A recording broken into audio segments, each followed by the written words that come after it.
Ana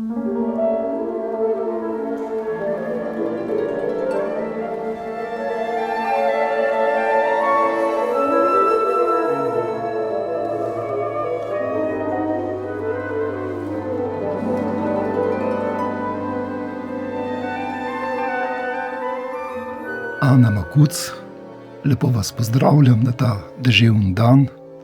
Lepo pozdravljeni. In vam čestitam za vašo najnovejšo knjigo z naslovom Žena sveta. Hvala lepa. To je pravzaprav pesniška zbirka britanske pesnice Carol Ann Duffy. Vi ste jo prevedli, napisali ste spremno besedo. Mogoče besedo dve najprej o nastanku te knjige. S Carol Ann Duffy sem se prav s to zbirko prvič srečala med študijem v Angliji. Študirala sem feministično literarno vedo in med študijem literature v Angliji se je Carol Ann Duffy praktično nemogoče izogniti. Ne, da bi se jo hoteli izogniti, ampak tako je kanonizirana v vseh učnih programih je, da prej ali slej naletiš nanjo. Ta zbirka se mi je zdela izjemna v tem smislu, da je vsa napisana v podžanru poezije oziroma v formi dramatičnega monologa, s katerim sem se tudi takrat študijsko ukvarjala. Potem pa je vplivala tudi na mojo prvo zbirko, pesniško zbirko Ljubica Rolona Barta. Prevesti sem si jo pa vedno želela, ampak v bistvu sem se šele pred nekaj leti res usmerila v prevajanje literature poklicno, tako da je potem urednica založbe Sofija Tanja Velagič sprejela ta moj predlog za prevod in tako je knjiga nastala. Sem jo pa prevajala kar nekaj časa. Prevod je bil zahteven. Potem pa kar ostaniva pri prevodu. Zakaj je bil ta prevod zahteven? Zahtevni so predvsem deli, kjer so rime, recimo pesem Gospa Sizif. Vsaka vrstica se konča z isto končnico. Torej, to je praktično neprevedljivo, ker vseeno sem se odločila, da bom dala prednost pomenu. Sem pa potem med vrsticami, na koncu vrstic in med vrsticami zavestno iskala rime, da bi vsaj delno ohranila ta občutek. To zvočnost, ne? Ja, tudi pesem Frau Freud je bila kar precejšen izziv. V njej Carol Ann Duffy naniza nekih 30 sinonimov za penis, ki sem jih jaz potem, da sem jih lažje prevedla, in tudi rime so prisotne. Da sem jih lažje prevedla, sem jih razvrstila v kategorije. Žaljivi, eufemistični, falični, slengovski, otroški izrazi. In potem, ko sem jih razvrstila v te kategorije, sem brskala in še celo enkrat smo po nekem literarnem večeru s prijatelji šli na pijačo in smo še skupaj, vem, da dva od njih sta slovenista in smo skupaj še razmišljali o čim večjem naboru slovenskih izrazov iz vseh teh kategorij za penis. Smo se, si predstavljate, kar precej zabavali. In sem tudi prišla domov s celim listom papirja popisanim raznih izrazov po kategorijah, potem sem pa po pomenu, po rimah in po teh kategorijah to pesem reševala prevajalsko kot neko križanko. Prej ste omenili, kako je Carol Ann Duffy vplivala na vas kot pesnico. In me zanima, ali je bil ta vaš prevod neke vrste poravnava nekega simbolnega dolga? Odlično se mi zdi ta misel, lahko temu tako rečemo. Ja. Še nekoliko bolj osebno, ko ste brali pesniško zbirko v izvirniku Žena sveta, kaj je bilo tisto, kar vas je res nekako nagovorilo?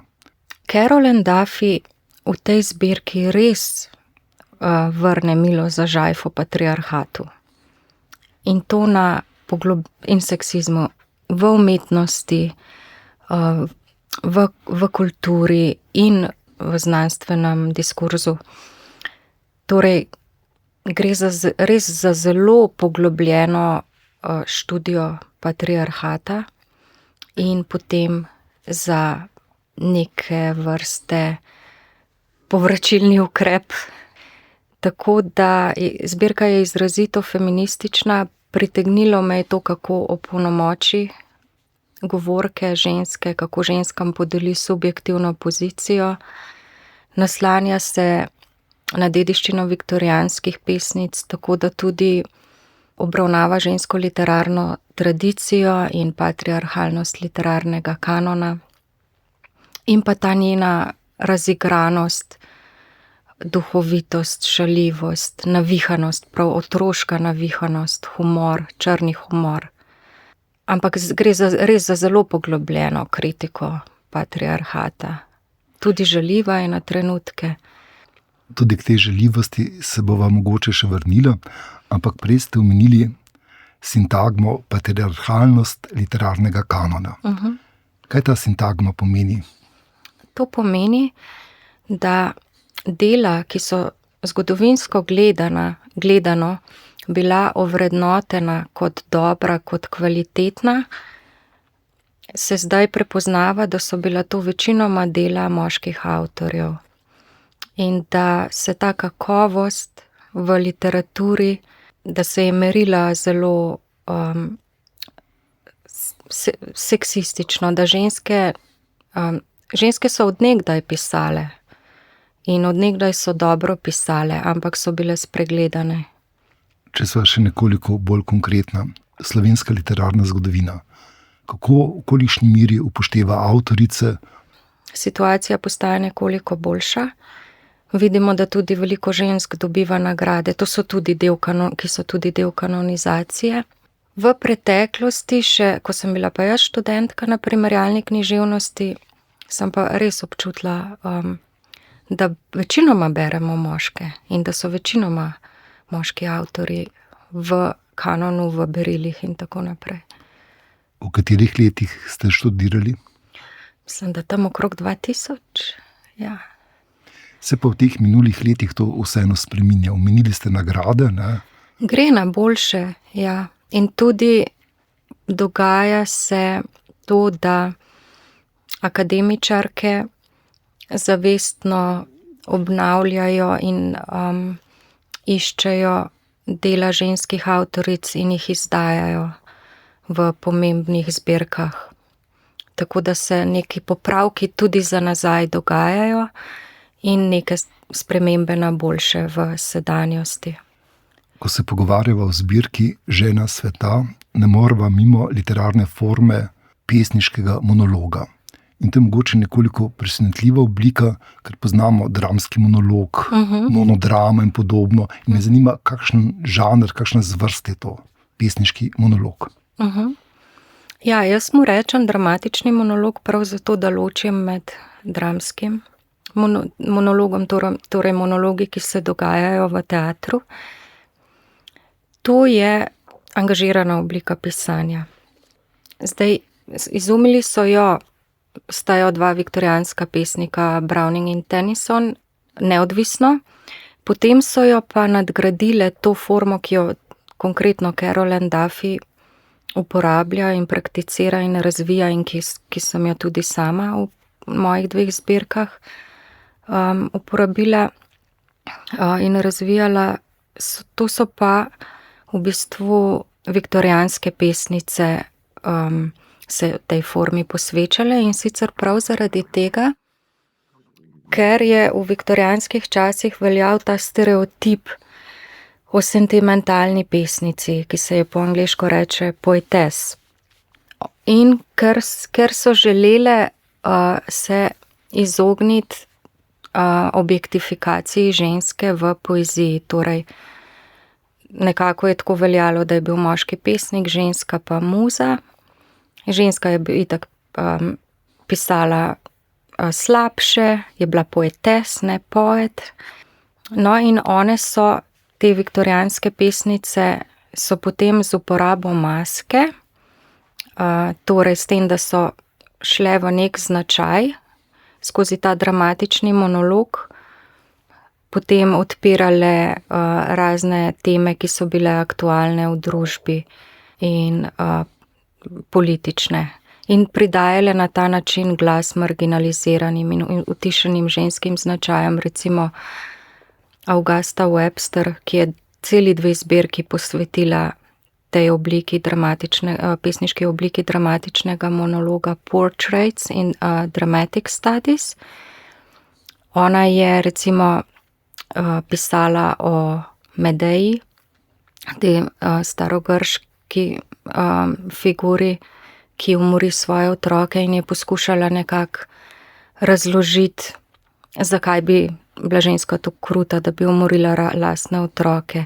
Takih težkih tem se lotevajo. Potem recimo da tudi v nekem monologu glas prostitutki in jo opolnomoči, na nek način kritizira družbene razmere, ki ženske silijo v prostitucijo, ne ženske same. Skratka, viktorijanske pesnice že pesnijo, že pišejo o ženski tematiki. Ja. Doma imam 10 centimetrov debelo knjigo viktorijanskih pesnic in vse so zelo angažirane. Ja. Sploh te, ki pišejo v dramatičnem monologu. Jih je pa zelo težko prevajati, zato ker je Neriman Jamski 11-terec, ki ga potem Carol Duffy opusti v svojih različicah dramatičnega monologa. Torej, če pravilno razumem, jih že prevajate? Ne, ker je pretežko, ker je treba meter obdržati. Tako da ne vem, mogoče se bom nekoč lotila, ampak to se mi zdi zelo težko. No. Mogoče nekoč je tudi lep odgovor. Vrniva se k Carol Duffy. Kdo so govorke, junakinje njenih pesmi? Torej 30 pesmi je in 30 govork. In to so vse žene, prijateljice, ljubimke slavnih, uspešnih moških. Kot so denimo Orfej, Odisej, Faust, Darwin, Freud. Tako da ona jim podari glas in one povejo svojo zgodbo o teh moških z perspektive spalnice, kopalnice in kuhinje. Mogoče še kakšno ime? Nekaj ste jih že omenili, nakazali, pa vendar, kdo so govorke? Torej imamo gospo Ezop, ženo slavnega starogrškega basnopisca. Potem imamo, kot sem že rekla, frau Freud, Freudovo ženo, gospod Darwin. Imamo Euridiko, torej Orfejovo ženo, Penelopo, Odisejovo ženo. Potem imamo še veliko drugih, Meduzo, Salomo in tako naprej. Ko sem bral te pesmi, sem dobil zelo hiter občutek, da pesmi pravzaprav nekako sprevračajo to zahodno mitologijo. To, kar smo nekako spoznali ali v šoli ali v množičnih medijih, to te pesmi radikalno problematizirajo, ne? Točno tako. Torej, to je tudi smisel revizionizma, revizionističnega poustvarjanja mitov. Predvsem povejo prikažejo drugačen pogled na neke zgodbe, ki so sprejete in ki so tudi nenazadnje v naši kolektivni podzavesti. Namen pa je neka bolj osvobojujoča vizija ženskosti in opolnomočenje ženske in koncipiranje ženske kot subjekta. Torej glas, pridati glas je enako pridati subjektivno pozicijo. To je zdaj zvenelo zelo razumljivo, pa vendar nekoliko abstraktno. Kako naj bi te pesmi nekako opolnomočile ženske? Kakšne naj bi bile ženske, da bi bile res ženske v tem polnem pomenu besede svobodne? Torej, predvsem Carol Duffy prikaže žensko v neesencialističnem smislu, torej ne samo kot biologijo in ne samo kot telo, torej ampak tudi kot neko ustvarjalno bitje, intelektualno bitje. Po drugi strani pa gre tudi za to, da sprevrača s temi zgodbami, ki jih na novo pove skozi žensko perspektivo, sprevrača patriarhalne reprezentacije žensk. Torej, predstave, ki so v moški kolektivni domišljiji o ženskah. Zdaj nanaša se pač na konkretno na umetnost, na religijo, na mit, na filozofijo. V eni izmed pesmi, v tej pesmi nastopa Euridika, je moški pravzaprav nekako gospodar življenja in smrti. Ne? In to zveni zelo aktualno, ko pomislimo na sodobno znanost, kako se zelo razvija tudi na sodobne debate v slovenski družbi. Moški je ta, ki odloča, kdo bo lahko živo in kdo bo umrl in kdo bo mogoče vseeno ponovno vstal od mrtvih. Na drugi strani je pa Euridikina pozicija zelo presunljiva, kajti ona se želi nekaj povsem drugega. Ja, ta pesem je res zelo zanimiva.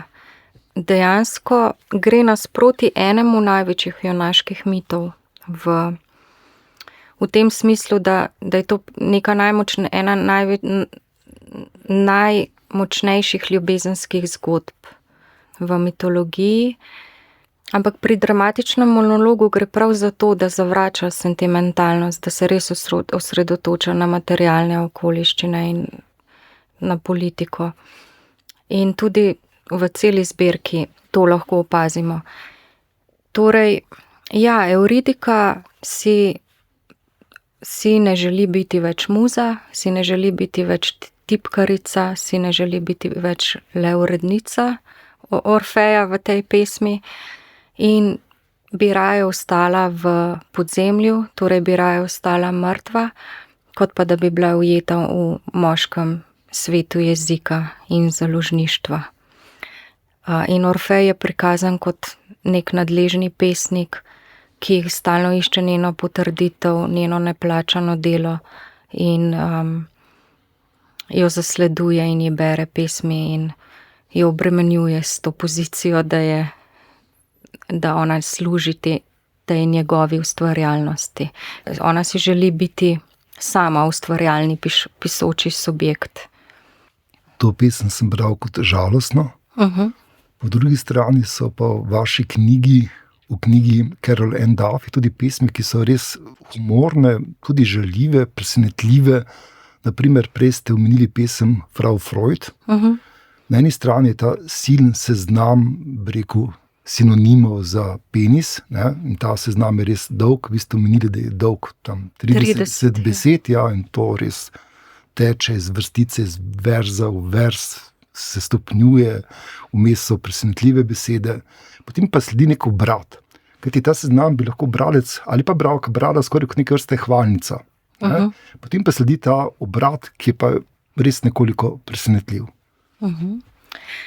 V tej pesmi se Carol Ann Duffy nanaša na Freudov esej Ženskost, v katerem se ukvarja z uganko ženske seksualnosti in postavi teorijo, ki je sprožila veliko ogorčenja med feminističnimi psihoanalitičnimi teoretičarkami, in sicer, da ženska moškemu zavida penis.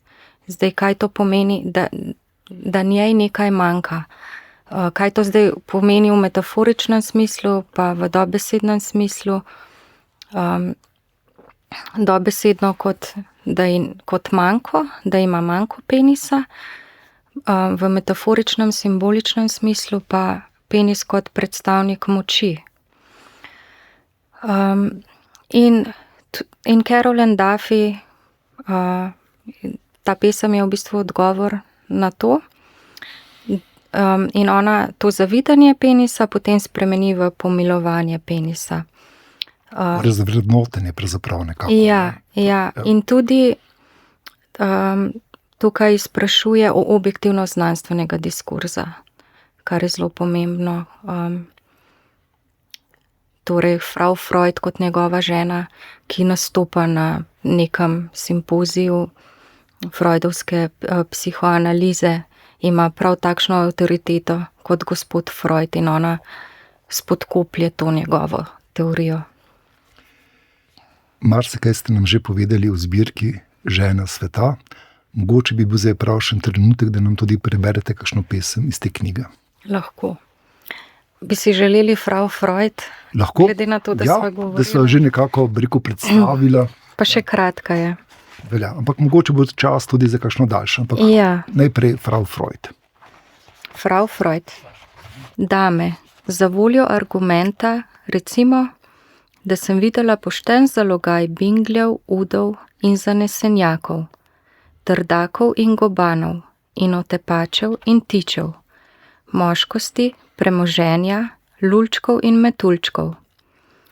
Pravzaprav bi lahko rekle, da sem enako dobro seznanjena z lovom na salamo, kot gospa M. Levinski. Enako sem do grla sita, govejega bajoneta, svinjskega meča, klobase, ljubezenske mišice, nočnega lizuna, šparglja, kurca, klinca, svedra, peclja, bormašine, štemarja, štange, kite. Da ne bo pomote, nimam sekire, da bi se dajala skača v hlačah, ženinim najboljšim prijateljem, orožjem, pitonom. Kar hočem reči je, dame, drage dame, povprečen penis, nič eden, pomežik njegovega zavistnega samotnega očesa je pomilovanja vreden. Ana Makuc, hvala, ker ste nam prebrali pesem z naslovom Frau Freud. Kako vi berete to pesem? Nekoliko ste že govorili o njej. Je ta pesem nekoliko zlobna, mogoče v narekovajih žleht? Absolutno, ja. Jaz mislim, da si Carolyn Duffy res privošči Freuda tukaj. Ampak je pa tudi res, da tisti, ki so brali Freuda, no jaz sem ga res brala, da so res nekatere njegove teorije sporne in tudi žleht do žensk. Tako da mu vrne milo za žajfo. Ampak ja, na žaljiv način, ja. Kakšen odnos imajo torej govorke do moških v tej zbirki? Torej, nekatere žene so res osamljene, nesrečne, nezadovoljne, ampak hkrati so pa tudi recimo prezirljive, maščevalne, zaničevalne. Se zavedajo svojih čustev in jih izražajo. Ja, niso žrtve, no. So v bistvu večplastne osebnosti.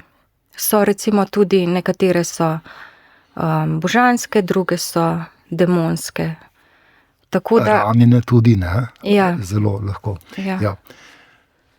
Kakšno podobo sveta, razmerja med žensko in moškim torej ponuja ta pesniška zbirka? Naj jo berejo tudi moški? In če ja, zakaj? Torej, gre predvsem res za raziskovanje ženskih doživljanj skozi zgodovino nekako, za raziskovanje tradicionalnih heteroseksualnih odnosov in pa kje izvirajo tudi za izpraševanje tega, kje izvirajo te spolni stereotipi med ženskami in moškimi. Vsekakor jo, po mojem, lahko berejo tudi moški, verjetno pa ne vem pa, kako se potem recimo počutite ob branju tako izrecno feministične zbirke. Zavemo se neke možne perspektive na preteklo zgodovino. Verjetno smo moški sedanje generacije mogoče že nekoliko bolj ozaveščeni, ne?